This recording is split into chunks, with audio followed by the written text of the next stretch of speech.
Yesterday it said, the morale, one of the things, Makan Makomo, you have to understand your worth. Who are you?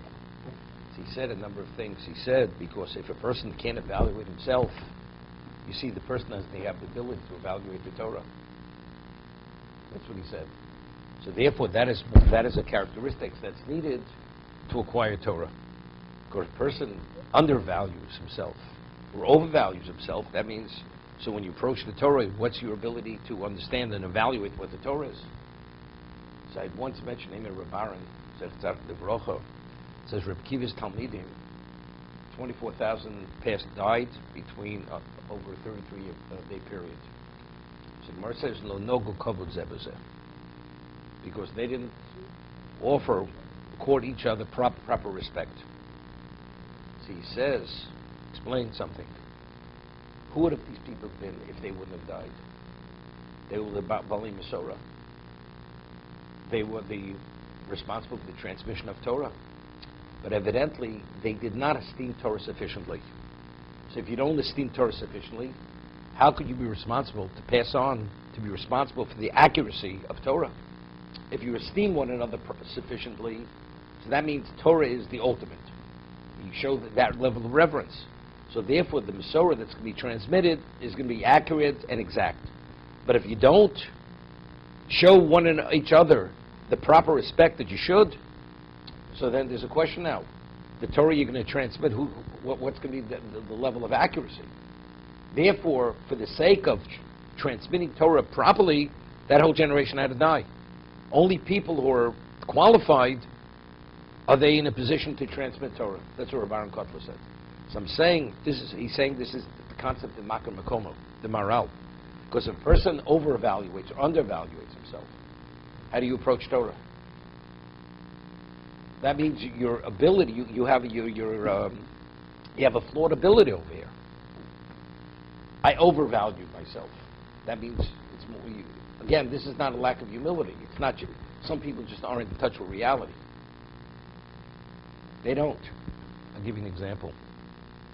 Sometimes you have a great person, or somebody goes over and speaks to him, and he speaks to the person like he left his brains home. Don't you? It's not gaiva. It's not arrogance. It's like you say, it's stupidity. How do you speak to this man the way you're speaking to him? You know, he doesn't get it. It's a question, he doesn't get it. It's not arrogance. He just doesn't get it. That's the makar makomo. You don't understand who you are.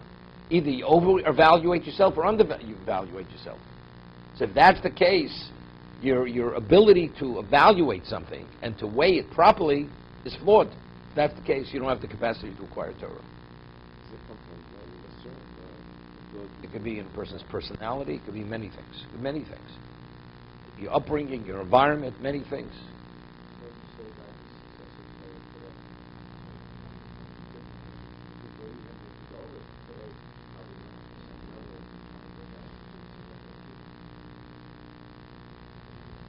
Again, every generation has, again, you don't have to be, maybe in genius and other things they were greater, but in this area of value, today a person can be a greater tzaddik than people in generations earlier, even though they knew more and they understood more, because based on that capacity, they failed. They failed, and in that capacity, they failed. Right, so today, a person, based on what he's given, he's evaluating properly. If a person fulfills his capacity, the rest is called siyata d'shmaya. You're giving certain tools. To be able to be effective at tools, you have to do your best. Once you do that, the rest comes automatic. Then Hashem fills in the gaps. Otherwise, it's not possible. These people, they didn't do their best. Therefore, Hashem says, for you, I'm not filling in the gap. You people are out of here. You don't qualify. And therefore, he pulled the plug on all of them. That was the end of that generation. Sufficient respect. They weren't disrespectful. Person. The way they interacted with one another.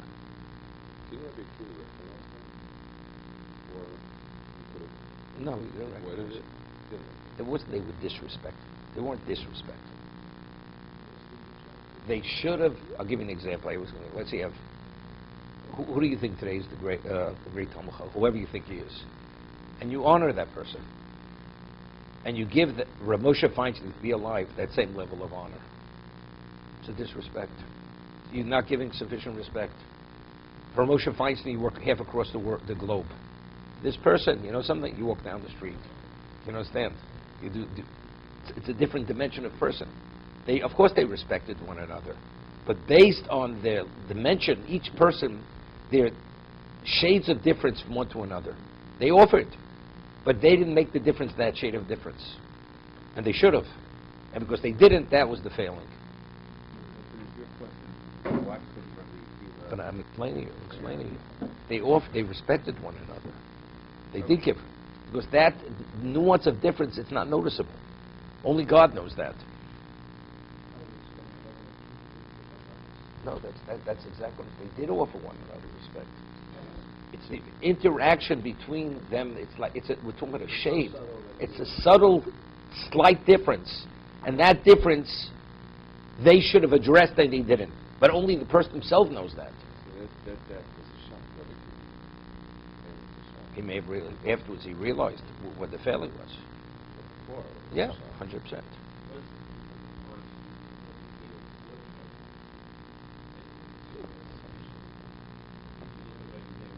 Started over again. Yeah. They weren't part of the original. They weren't.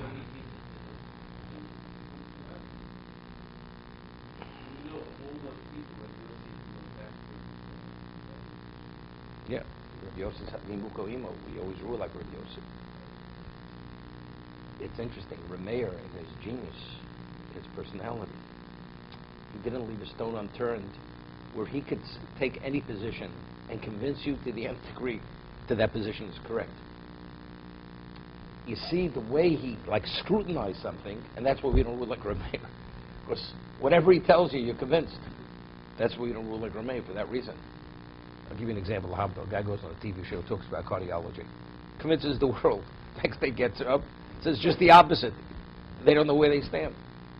Is it your leg, or is it your heart, or is it your head? You don't know whether you're coming or going. Okay.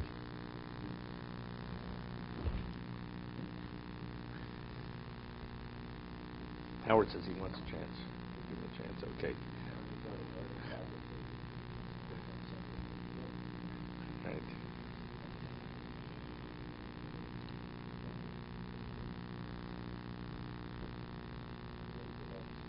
Hachov zayin hasomech b'chelko. Being satisfied with your lot. The person feels he has whatever he needs. He's satisfied with his lot. The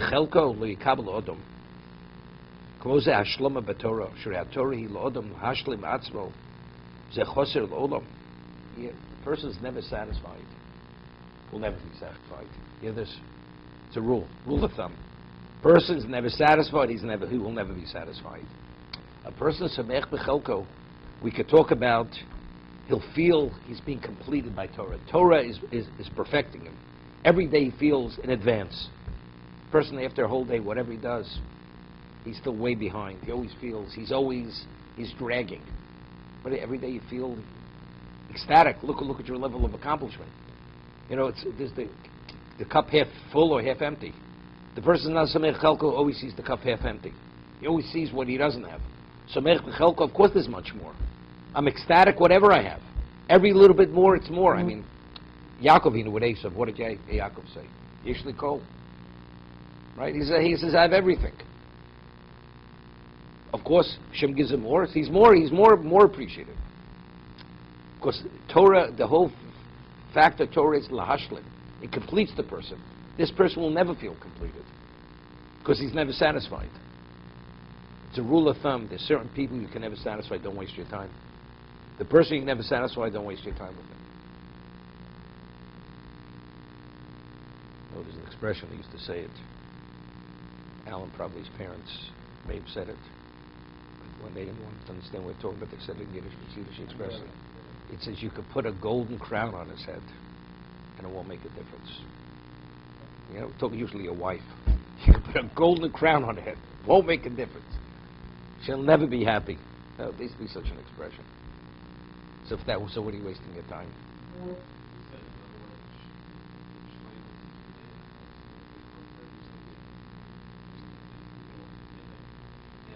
But Eino Samech B'Chelko doesn't only mean in the physical sense.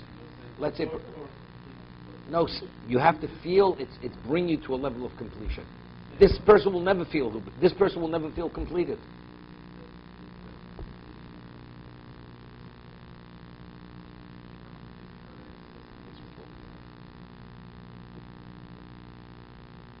It's true. It's true. You can say because he's flawed. He's a physical person. Because if he truly would be spiritual, he wouldn't feel that never being satisfied. Yeah.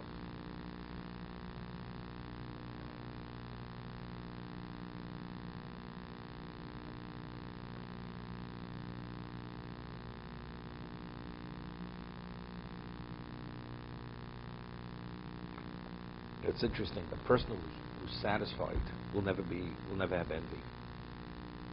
I mean, you can have some degree of envy, but it's not real. It's not envy in the real sense of envy.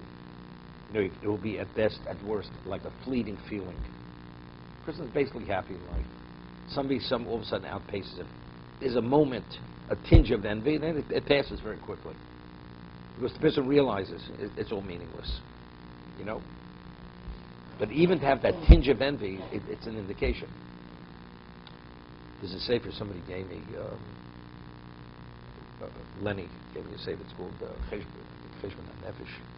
It's a work was written before World War II. Somebody brings out interesting points that, you know, if a person has certain feelings, even though they're fleeting feelings, but you have to ask yourself, why did I have that feeling, even for a moment?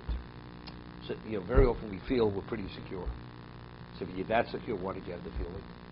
So if you have these feelings, they have to be addressed.